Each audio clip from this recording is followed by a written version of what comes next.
Justice is a play that criticizes the judicial system's unfair practices, which the author said it favors the rich and punishes the poor. In Act 2, we saw the trial before a court. Let's start Act 3, Scene 1. A prison, a plainly furnished room with two large barred windows overlooking the prisoners' exercise yard, where men in yellow clothes marked with arrows and yellow brimless caps are seen in single file at a distance of 4 yards from each other, walking rapidly on serpentine white lines marked on the concrete floor of the yard. Two warders in blue uniforms with peaked caps and swords are stationed amongst them. The room has distempered walls, a bookcase with numerous official looking books, a cupboard between the windows, a plan of the prison on the wall, a writing table covered with documents. It is Christmas Eve. The governor, a neat, grave-looking man with a trim, fair moustache, the eyes of a theorist, and grizzled hair receding from the temples, is standing close to this writing table, looking at a sort of rogue saw made out of a piece of metal. The hand in which he holds it is gloved, for two fingers are missing. The chief warder Udar, a tall, thin, military-looking man of 60 with grey moustache and melancholy monkey-like eyes, stands very upright 2 paces from him. The governor: queer-looking affair, Mr. Udar. Where did you find it? Udar: in his mattress, sir. Haven't come across such a thing for 2 years now. The governor: had he any set plan? Udar: he had sawed his window bar about that much. The governor: I will see him this afternoon. What's his name? Moni? An old hand, I think. Udar: yes, sir. Fourth spell of penal. You would think an old lag like him would have had more sense by now. Occupied his mind, he said. Breaking in and out, that's all they think about. The governor: who is next him? Udar: oh, clearly, sir. The governor: the Irishman. Udar: next him again there is that young fellow Falder, star class, and next him old Clifton. The governor: ah, yes, the philosopher. I want to see him about his eyes. Udar: curious thing, sir. They seem to know when there is one of these tries that escape going on. It makes them restive. There is a regular wave going through them just now. The governor: odd things, those waves. Seem quite enough out here. Udar: that Irishman O'Cleary began banging on his door this morning. Little thing like that's quite enough to upset the whole lot. They are just like dumb animals at times. The governor: I have seen it with horses before thunder. It will run right through cavalry lines. The prison chaplain has entered. He is a dark-haired, ascetic man in clerical undress with a peculiarly steady, tight-lipped face and slow, cultured speech. The governor, holding up the saw: see this, Miller? The chaplain: useful-looking specimen. The governor: do for the museum. He goes to the cupboard and opens it, displaying to view a number of quaint ropes, hooks, and metal tools with labels tied on them. That's true. Thanks, Mr. Udar. Udar: thank you, sir. The governor: account for the state of the main last day or two, Miller. Seems going through the whole place. The chaplain: no, I don't know of anything. The governor: by the way, will you dine with us tomorrow? The chaplain: Christmas Day? Thanks very much. The governor worries me to feel the men discontented. Have to punish this poor devil. Can't help liking a man who tries to escape. He places the saw in his pocket and locks the cupboard again. The chaplain. Extraordinary perverted willpower, some of them. Nothing to be done till it's broken. The governor. And not much afterwards, I am afraid. Ground too hard for golf. Udar comes in again. Udar. Visitor to speak to you, sir. I told him it wasn't usual. The governor. What about? Udar. Shall I put him off, sir? The governor. No, let's see him. Don't go, Miller. Udar motions to someone without, and as the visitor comes in, withdraws. The visitor is Coxon, who is attired to a thick overcoat to the knees, woolen gloves, and carries a top hat. Coxon. I am sorry to trouble you, but it's about a young man you have got here. The governor. We have a good many. Coxon. Name of Falder, forgery. Producing a card and handing it to the governor. Firm of James and Walter Howe. Well known in the law. The governor. Receiving the card with a faint smile. What do you want to see me about, sir? Coxon. Why, what a sight. The governor. Yes, we have that privilege from here. My office is being done up. Now please. Coxon. Dragging his eyes with difficulty from the window. I wanted to say a word to you. I shall not keep you long. Fact is, I ought not to be here by rights. His sister came to me. He has got no father and mother, and she was in some distress. My husband won't let me go and see him, she said. Says he has disgraced the family, and his other sister, she said, is an invalid. And she asked me to come. Well, I take an interest in him. He was our junior. I go to the same chapel, and I didn't like to refuse. The governor. I am afraid he is not allowed a visitor yet. He is only here for his 1 month's separate confinement. Coxon. You see, I saw him while he was shut up waiting for his trial, and he was lonely. The governor. Ring the bell. Would you, Miller? To Coxon. You'd like to hear what the doctor says about him, perhaps. The chaplain. You are not accustomed to prisons, it would seem, sir. Coxon. No, but it's a pitiful sight. He is quite a young fellow. I said to him, be patient. I said patient. He said a day. He said, shut up in your cell thinking and brooding as I do. It's longer than a year outside. I can't help it. He said, I try, but I am built that way, Mr. Coxon. And he held his hand up to his face. I could see the tears trickling through his fingers. It wasn't nice. The chaplain. He is a young man with rather peculiar eyes, isn't he? Not Church of England, I think. Coxon. No. The chaplain. I know. The governor. To Udar, who has come in. Ask the doctor to be good enough to come here for a minute. Udar salutes and goes out. Let's see. He is not married.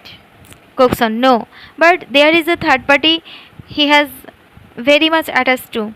Not altogether comme il faut. It's a sad story. The chaplain. If it wasn't for drink and women, sir, this prison might be closed. Coxon. Looking at the chaplain over his spectacles. Yes, but I wanted to tell you about that special. It preys on his mind. The governor. Well, Coxon, like this. The woman had a nasty, spiteful feller for a husband, and he had left him. Fact is, she was going away with our young friend. It's not nice, but I have looked over it. Well, after the trial, she said she would earn her living apart and wait for him to come out. That was a great consolation to him. But after a month, she came to me.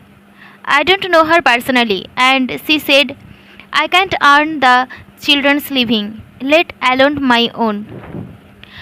I have got no friends. I am obliged to keep out of everybody's way, else my husband would get to know where I was. I am very much reduced, she said, and she has lost flesh. I will have to go in the workhouse. It's a painful story. I said to her, no. I said, not that. I have got a wife and family. But sooner than you should do that, I will spare you a little myself. Really? She said. She is a nice creature. I don't like to take it from you. I think I would better go back to my husband. Well, I know he is a nasty, spiteful feller, drinks, but I didn't like to persuade her not to. The chaplain. Surely no, Coxon. Yes, but I'm sorry now. He's got his 3 years to serve. I want things to be pleasant for him. The chaplain. The law hardly shares your view, I'm afraid. Coxon. He is all alone there by himself. I am afraid it will turn him silly. And nobody wants that, I suppose. He cried when I saw him. I don't like to see a man cry. The chaplain. It's a very rare thing for them to give way like that. Coxon. Looking at him in a tone of sudden dogged hostility. I keep dogs. The chaplain. Indeed? Coxon. Yes, and I say this, I wouldn't shut one of them up all by himself week after week, not if he had beat me all over.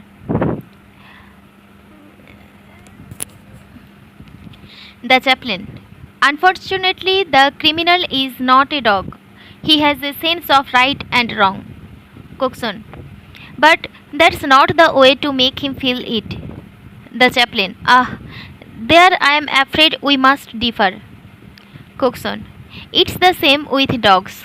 If you treat them with kindness, they will do anything for you. But to shut them up alone, it only makes them savage. The chaplain. Surely you should allow those who have had a little more experience than yourself to know what is best for prisoners. Coxon. I know this young feller. I have watched him for years. He is erotic, got no stamina. His father died of consumption. I am thinking of his future. If he is to be kept there shut up by himself without a cat to keep him company, it will do him harm. I said to him, where do you feel it? I can't tell you, Mr. Coxon, he said. But sometimes I could beat my head against the wall. It's not nice. During this speech, the doctor has entered. He is a medium-sized, rather good-looking man with a quick eye. He stands leaning against the window. The governor. This gentleman thinks the separate is telling on Q3007. Falder, young, thin fellow, star class. What do you say, Dr. Clemens? The doctor. He doesn't like it, but it's not doing him any harm. It's only a month. Coxon. But he was weeks before he came in here. The doctor. We can always tell. He has lost no weight since he has been here. Coxon. It's his state of mind I am speaking of. The doctor. His mind is all right so far. He is nervous, rather melancholy. I don't see signs of anything more. I am watching him carefully. Coxon. I am glad to hear you say that. The chaplain. It's just at this period that we are able to make some impression on them, sir. I am speaking from my special standpoint. Coxon. Turning bewildered to the governor. I don't want to be unpleasant, but I do feel it occurred. The governor. I will make a point of seeing him today. Coxon. I am much obliged to you. I thought perhaps seeing him every day you wouldn't notice it. The governor. If any sign of injury to his health shows itself, his case will be reported at once. That's fully provided for. Coxon. Of course, what you don't see doesn't trouble you, but I don't want to have him on my mind. The governor. I think you may safely leave it to us, sir. Coxon. I thought you would understand me. I'm a plain man, never set myself up against authority. Nothing personal meant. Good morning. As he goes out, the three officials do not look at each other, but their faces wear peculiar expressions. The chaplain. Our friend seems to think that prison is a hospital. Coxswain. Returning suddenly with an apologetic air. There is just one little thing. This woman, I suppose, I must not ask you to let him see her. It would be a rare treat for them both. He will be thinking about her all the time. Of course, she is not his wife, but he is quite safe in here. They are a pitiful couple. You couldn't make an exception? The governor. As you say, my dear sir, I couldn't make an exception. He won't be allowed a visit till he goes to a convict prison. Coxswain. I see. Sorry to have troubled you. The chaplain. The plain man indeed, poor fellow. Come and have some lunch, Clemens. He and the doctor go out talking. The governor, with a sigh, sits down at his table and takes up a pen. Scene 2. Part of the ground corridor of the prison. The walls are colored with greenish distemper up to a stripe of deeper green about the height of a man's shoulder, and above this line are whitewashed. The floor is of blackened stones. Daylight is filtering through a heavily barred window at the end. The doors of 4 cells are visible. Each cell door has a little round peephole at the level of a man's eye, covered by a little round disc which, raised upwards, affords a view of the cell. On the wall close to each cell door hangs a little square board with the prisoner's name, number and record. Overhead can be seen in the iron structures of the first floor and second floor corridors. The warder inspector, a bearded man in blue uniform with an apron and some dangling keys, is just emerging from one of the cells. Instructor. I will have another bit for you when that's finished. Oh, clearly. Little doubt of that, sir. Instructor. Well, you would rather have it than nothing, I suppose. Oh, clearly. And that's the blessed truth. Sounds are heard of a cell door being closed and locked, and of approaching footsteps. Instructor. In a sharp and changed voice. Look alive over it. He shuts the cell door and stands at attention. The governor comes walking down the corridor, followed by Udder. The governor. Anything to report? Instructor. Q3007, he points to a cell, is behind with his work, sir. He will lose marks today. The governor nods and passes on to the end cell. The instructor goes away. This is our maker of saws, isn't it? He takes the saw from his pocket as Udder throws open the door of the cell. The convict Moni is seen lying on his bed athwart the cell with his cap on. He springs up and stands in the middle of the cell. He is a raw-boned fellow about 56 years old, with outstanding bat's ears and fierce, staring, steel-colored eyes. Udder. Cap off. Moni removes his cap. Out here. Moni comes to the door. The governor, beckoning him out into the corridor and holding up the saw with the manner of an officer speaking to a private. Anything to say about this, my man? Moni is silent. Come. Moni. It passed the time. The governor. Not enough to do. Moni. It don't occupy your mind. The governor. You might find a better way than this. Moni. Well, what way? I must keep my hand in against the time I get out. What's the good of anything else to me at my time of life? With a gradual change of civility as his tongue warms. You know me that, sir. I will be in again within a year or two after I have done this lot. I don't want to disgrace myself when I am out. You have got your pride, keeping the prison smart. Well, I have got mine. Seeing that governor is listening with interest, he goes on, pointing to the saw.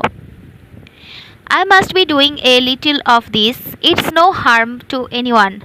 I was 5 weeks making that saw. A bit of all right it is too. Now I will get sales, I suppose, or 7 days bread and water. You can't help it, sir. I know that. I quite put myself in your place. The governor. Now look here, Moni. If it pass it over, will you give me your word not to try it on again? Think. He goes into the cell, walks to the end of it, mounts the tool, and tries the window bars. The governor. Well, Moni, I have got another 6 weeks to do in here alone. I can do it and think of nothing. I must have something to interest me. You have made me a sporting offer, sir, but I can't pass my word about it. I shouldn't like to deceive a gentleman. Pointing into the cell. Another 4 hours steady work would have done it. The governor. Yes, and what then? Court brought back punishment. 5 weeks hard work to make this and sales at the end of it while they put a new bar to your window. Is it worth it, Moni? Moni. Yes, it is. The governor. Oh, well, 2 days sales, bread and water. Moni. Thank you, sir. He turns quickly like an animal and slips into his cell. The governor looks after him and shakes his head as Udar closes and locks the cell door. The governor. Open Clifton's cell. Udar opens the door of Clifton's cell. Clifton is sitting on a stool just inside the door, at work on a pair of trousers. He is a small, thick, oldish man with an almost shaven head and smoldering little dark eyes behind smoked spectacles. He gets up and stands motionless in the doorway, peering at his visitors. The governor. Come out here a minute, Clifton. Clifton, with a sort of dreadful quietness, comes into the corridor, the needle and thread in his hand. The governor signs to Udar, who goes into the cell and inspects it carefully. The governor. How are your eyes, Clifton? I don't complain of them. I don't see the sun here.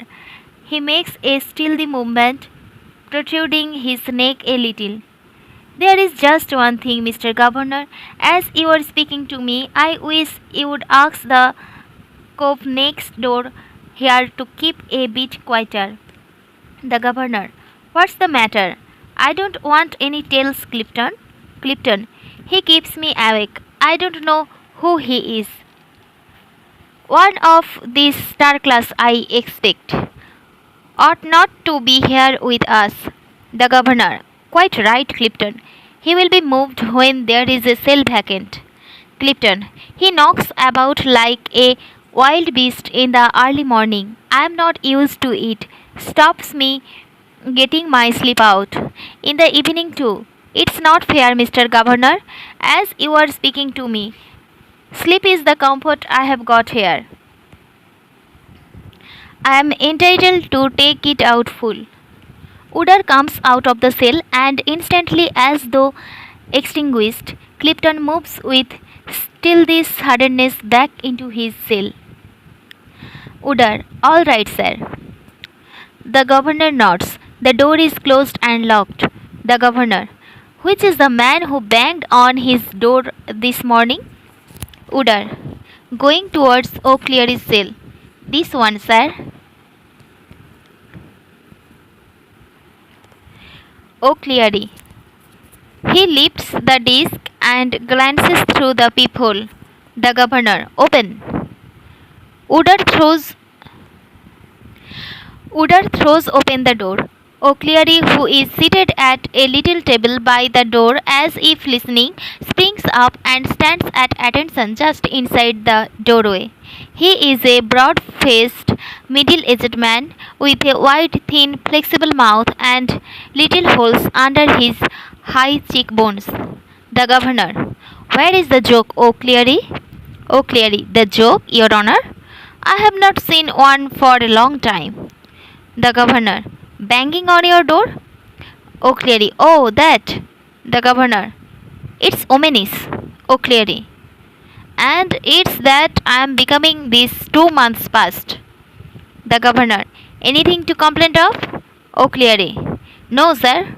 The Governor. You are an old hand. You ought to know better. O'Cleary. Yes, I have been through it all. The Governor. You have got a youngster next door.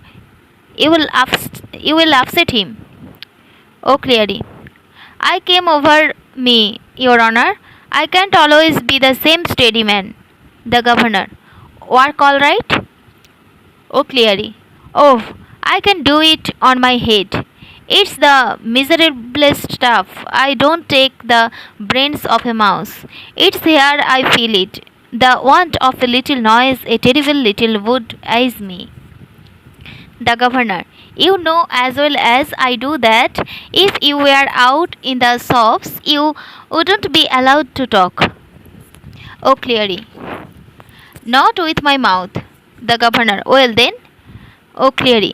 But it's the great conversation I would be having. The Governor. Well, no more conversation on your door. O'Cleary. No, sir, I would not have the little wit to repeat myself. The Governor. Good night. O'Cleary. Good night, Your Honor. He turns into his cell. The Governor shuts the door. The Governor. Can't help liking the poor beggar.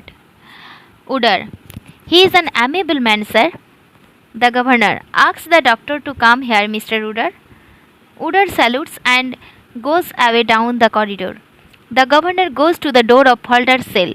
He raises his uninjured hand to uncover the peephole, but without uncovering it, shakes his head and drops his hand. Then, after scrutinizing the record board, he opens the cell door. Falder, who is standing against it, lurches forward with a gasp. The Governor. Now tell me, can't you settle down, Falder? Falder. Yes, sir. The Governor. You know what I mean. It's not good running your head against a stone wall, is it? Falder. No, sir. The Governor. Well, come. Falder. I try, sir. The Governor. Can't you sleep? Falder. Very little. Between 2 o'clock and getting up's the worst time. The Governor. How is that? Falder. His lips twist with a sort of smile. I don't know, sir. I was always nervous. Everything seems to get such a size then. I feel I will never get out as long as I live. The Governor. That's morbid, my lad. Pull yourself together. Falter. With an equally sudden dogged resentment. Yes, I have got to. The Governor.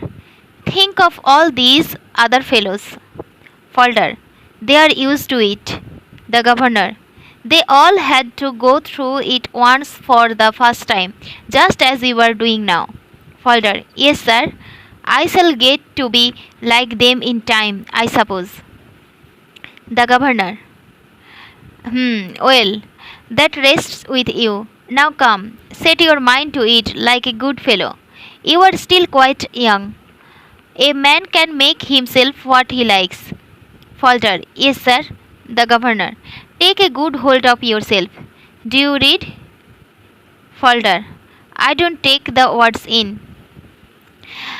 I know it's not good, but I can't help thinking of what's going on outside. The Governor. Private trouble? Falter. Yes. The Governor. You must not think about it. Falter. Looking back at his cell.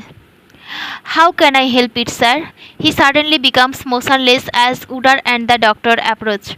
The governor motions to him to go back into his cell. Falder. I am quite right in my head, sir.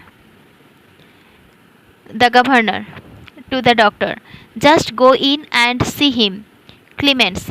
The doctor goes into the cell. The governor pushes the door to, nearly closing it, and walks towards the window. Udar. Sorry, you should be troubled like this, sir. Very contented lot of men on the whole. The governor. You think so? Udar. Yes, sir. It's Christmas doing it, in my opinion. The governor. Queer that. Udar. Beg pardon, sir. The governor. Christmas? He turns towards the window, leaving Udar looking at him with a sort of pained anxiety. Udar, do you think we make so enough, sir? If you would like us to have more holy? The governor. Not at all, Mr. Udar. Udar. Very good, sir. The doctor has come out of Falder's cell and the governor beckons to him. The governor. Well, the doctor. I can't make anything much of him. He is nervous, of course. The governor. Is there any sort of case to report? Quite frankly, doctor. The doctor. Well, I don't think the separity is doing him any good. But then I could say the same of a lot of them. They would get on better in the shops, there is no doubt. The governor. You mean you would have to recommend others? The doctor. A dozen at least. It's on his nerves. There is nothing tangible. This fellow here, pointing to O'Cleary's cell, for instance, feels it just as much in his way. If I once get away from physical facts, I shall not know where I am. Conscientiously, sir, I don't know how to differentiate him. He hasn't lost weight, nothing wrong with his eyes, his pulse is good, talks all right. It's only another week before he goes. The governor. It doesn't amount to melancholia? The doctor. I can report on him if you like, but if I do, I ought to report on others. The governor. I see. Looking towards Falder's cell. The poor devil must just stick it then. As he says this, he looks absently at Udar. Udar. Beg pardon, sir.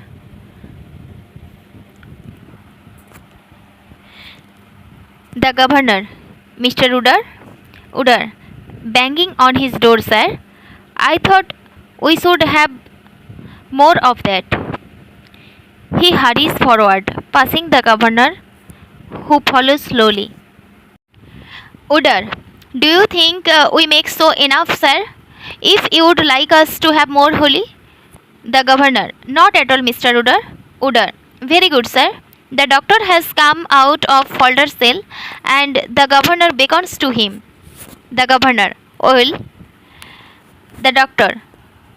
I can't make anything much of him. He is nervous, of course. The governor. Is there any sort of case to report? Quite frankly, doctor. The doctor. Well, I don't think the separity is doing him any good. But then I could say the same of a lot of them. They would get on better in the shops, there is no doubt. The governor. You mean you would have to recommend others? The doctor. A dozen at least. It's on his nerves. There is nothing tangible. This fellow here, pointing to O'Cleary's cell, for instance, feels it just as much in his way. If I once get away from physical facts, I shall not know where I am. Conscientiously, sir, I don't know how to differentiate him. He hasn't lost weight, nothing wrong with his eyes, his pulse is good, talks all right. It's only another week before he goes. The governor. It doesn't amount to melancholia? The doctor. I can report on him if you like, but if I do, I ought to report on others. The governor. I see. Looking towards Falder's cell. The poor devil must just stick it then. As he says this, he looks absently at Udar. Udar. Beg pardon, sir.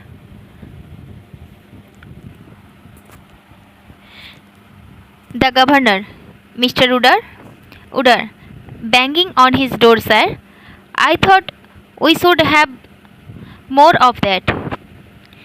He hurries forward, passing the governor, who follows slowly. Scene 3. Falder's cell, a whitewashed space 13 feet broad by 7 deep and 9 feet high with a rounded ceiling. The floor is of shiny blackened bricks. The barred window with a ventilator is high up in the middle of the end wall. In the middle of the opposite end wall is the narrow door. In a corner are the mattress and bedding rolled up, 2 blankets, 2 sheets, and a coverlet. Above them is a quarter circular wooden shelf on which is a Bible and several little devotional books piled in a symmetrical pyramid. There are also a black hairbrush, toothbrush, and a bit of soap. In another corner is the wooden frame of a bed standing on end. There is a dark ventilator under the window and another over the door. Falder's work, a shirt to which he is putting buttonholes, is hung to a nail on the wall over a small wooden table on which the novel Lorna Doone lies open. Low down in the corner by the door is a thick glass screen about a foot square covering the glass jet let into the wall. There is also a woolen stool and a pair of shoes beneath it. 3 bright round tins are set under the window.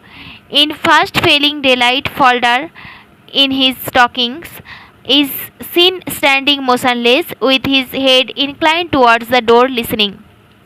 He moves a little closer to the door, his stockinged feet making no noise. He stops at the door. He is trying harder and harder to hear something, any little thing that is going on outside. He springs suddenly upright as if at a sound and remains perfectly motionless. Then, with a heavy sigh, he moves to his work and stands looking at it with his head down. He does a stitch or two, having the air of a man so lost in sadness that each stitch is as it were a coming to life. Then, trying abruptly, he begins pacing the cell, moving his head like an animal pacing its cage. He stops again at the door, listens, and placing the palms of his hands against it with his fingers spread out, leans his forehead against the iron. Turning from it presently, he moves slowly back towards the window, tracing his way with his finger along the top line of the distemper that runs round the walls. He stops under the window and, picking up the lid of one of the tins, peers into it as if trying to make a companion of his own face. It has grown very nearly dark. Suddenly, the lid falls out of his hand with a clatter. The only sound that has broken the silence, and he stands staring intently at the wall where the stuff of the shirt is hanging rather white in darkness. He seems to be seeing somebody or something there. There is a sharp tap and click. The cell light behind the glass screen has been turned up. A cell is brightly lighted. Falder is seen gasping for breath. A sound from far away, as of distant dull beating on thick metal, is suddenly audible. Falder shrinks back, not able to bear this sudden clamor. But the sound grows, as though some great tumbril were rolling towards the cell, and gradually it seems to hypnotize him. He begins creeping inch by inch nearer to the door. The banging sound, travelling from cell to cell, draws closer and closer. Falder's hands are seen moving as if his spirit had already joined in this beating, and the sound swells till it seems to have entered the very cell. He suddenly raises his clenched fists, panting violently. He flings himself at his door and beats on it.